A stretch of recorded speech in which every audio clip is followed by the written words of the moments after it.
everyone, welcome to the market outlook for the week. Gaurang Shah here from Geojit Financial Services, and as I speak to all of you all this Monday morning at around about 10:30, market has again given up its momentum that we saw last week on Friday and is trading lower than what we had anticipated.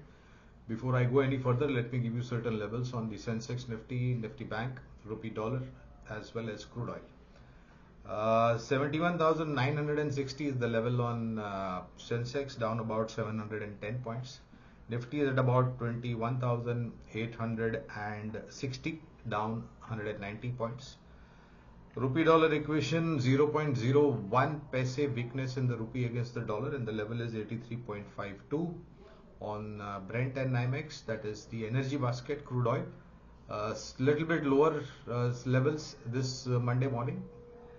82.54 is the level on Brent, and $78.08 to a barrel is the level as far as the NYMEX is concerned.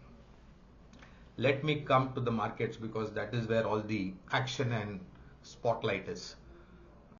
If you recollect, friends, over the last 2 weeks we've been advising for short to medium term traders especially, take money off the table, be on the sideline, come back to the market post we are having clarity as far as the election is concerned, and maybe at that level you might be able to get into the market at a little bit higher level depending upon which side the result of the election is. And it has actually turned out to be a positive advice in the sense the way markets are reacting. Last week on Friday, we saw a little bit of respite. Markets recovered and closed in green. But the big question mark, friends, is on the India VIX. This Monday morning at 10:30, currently the India VIX, that is the volatility index, stands at 21, which, if I'm not mistaken and I stand to be corrected, is a 2-year high. And this India VIX is possible and likely to go much higher given the kind of volatility we are going to face in the market, and this is purely because of the election. The unsolicited international universities of WhatsApp, YouTube, X, Insta, and the kind of unsolicited news, unconfirmed, uncredible news which is doing the rounds with respect to election has actually led to the volatility in the market.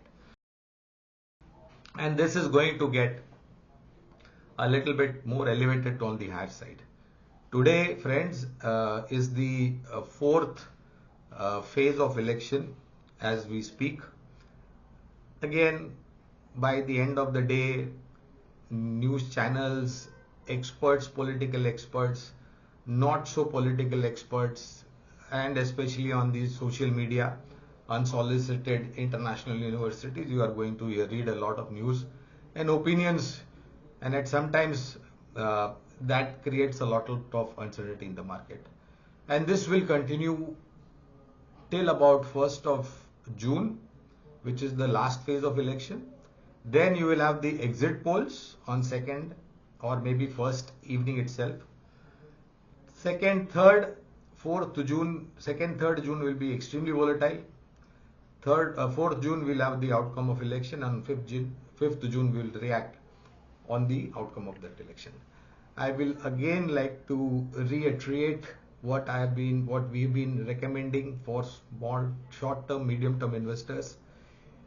As and when you get, I'm not saying that continuously you'll see downside in this market. In a market like this, when the India VIX is at about 21 and likely to go up much further, you are going to see extreme volatility. That can be intraday or it can be overnight.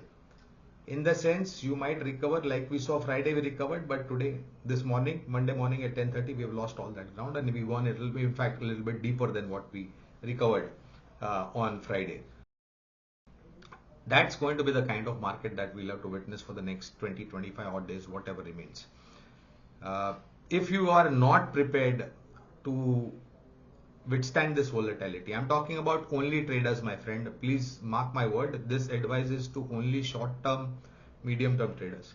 If you are not prepared to withstand this volatility, like we recommended last week and the week before, take money off the table. You will get pullbacks in the market. Your short-term, medium-term trades may go into green from red. Don't expect more out of your short-term, medium-term trades. Don't be greedy in terms of chasing the profits. Take whatever you can and sit in the sideline, come back to the market like we mentioned on 5th June morning, and then possibly we'll have a little bit more clarity. Now talking about investors. So from 22,796 odd levels, that is a fortnight back Friday, the all-time high on the Nifty spot I'm referring to. The current levels, we have seen a correction almost about 1,100 odd points, where we are trading right now at 21,872, about 900 to 1,000 odd points. Friends, this correction is on Nifty and maybe about 3,000 plus points correction on the Sensex. Similarly, about 3,500, 4,000 points correction on the Bank Nifty. These are the markets which are extremely attractive in terms of long-term investors. Sectorially speaking, friends, if I have to highlight sectors to look at, starting with large cap and selective mid cap, then I think financials, private sector banks, public sector banks, strong NBFCs, defense, autos, cement, FMCG, and hospitality sector. That's going to be the top priority in terms of where you can look for investment opportunity. And if you do decide on a particular company amongst these sectors, then my humble request to all of you all is, don't put all your money at one time. This is a market which is going to throw multiple days of volatile moves, days of correction for the next 20-25 odd days, like we mentioned. That's going to be a great opportunity to add to those stocks. So ineffectively, these sectors you look at, if you understand and if you decided on a particular company in these sectors, don't put all your money at one time. Staggered investment is something that we have been always advising to all the long-term investors, and that's how you should follow this particular trend. As far as Q4 earnings is concerned, friends, there is not a black spot or a red flag. That's good news, and whatever remains to be seen in terms of fourth quarter last financial year, I think we are going to close the earnings season on a very decent note, on a positive note, with no dark spots or red flags. Maybe one or two one-offs can be there, but nothing really major in terms of huge downgrades or any kind of overhang negative feeling on a particular sector.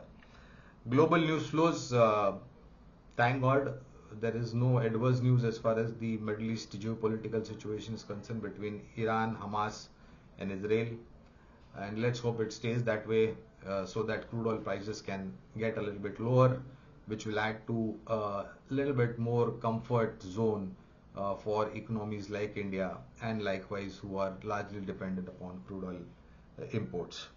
Our review over the last 2 weeks maintains the same view even this week and for the next couple of weeks, that this market is going to be extremely choppy, volatile.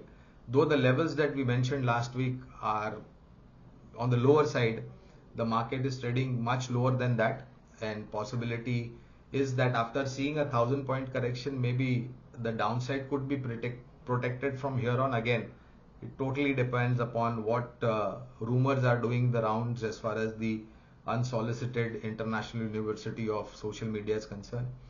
That may spook the market because markets don't like uncertainty, whether it is on a confirmed or an unconfirmed note. The market only reacts to whatever is there. So please be prepared for extreme volatility. But for investors, I think these are great time.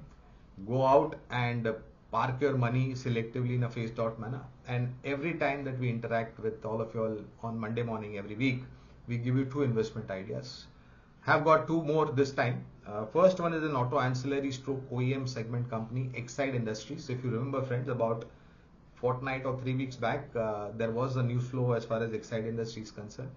They have tied up with Kia as well as Hyundai Motors for their next generation EV vehicles, and they are also working jointly to establish short charge long play batteries. So, and of course, new order market, EV market as well as replacement market is extremely robust for OEM segment company like Exide Industries. So the first investment idea is Exide Industries. and second one is from a non-life general insurance company, a large player, well established, earnings positive, growth outlook very strong, is ICICI Lombard. And let me tell you, friends, if India is going to be becoming the huge manufacturing hub after government's policy initiatives, this company is likely to do well, because more manufacturing activity will require more general insurance for the sector, for the facilities that is going to come up, new facilities, and that's going to ring in new premium run rates on a higher side and earnings on a higher side. So the second investment idea is ICICI Lombard from non-life general insurance sector. Mind you, friends, these are long-term investment ideas. These are not short to medium term, so you need to have long-term time horizon. And even here, I would again repeat, don't put all your money at one time. Start at current levels and in a staggered manner, add to the stocks. Thank you very much for your patience hearing, and I'll see you again next week. Till then, please do take care of yourself. Bye-bye.